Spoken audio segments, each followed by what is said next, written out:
নমস্কার বন্ধুরা, আপনার মধ্যে সাহসিকতা প্রতিবাদমুখিতা আছে নাকি কিছুটা দুর্বল মনের? আপনি কি দেখে বুঝবো? ঘটনার পরম্পরা দেখে।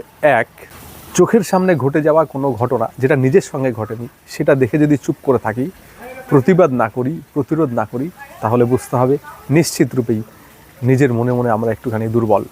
দু নম্বর, অন্যের সঙ্গে তো বটেই, অনেক ক্ষেত্রে নিজের সঙ্গে ঘটে যাওয়া ঘটনারও আমরা প্রতিবাদ করি না, তাহলে সেক্ষেত্রে কি হয় তার মানে এটা তো পরিষ্কার।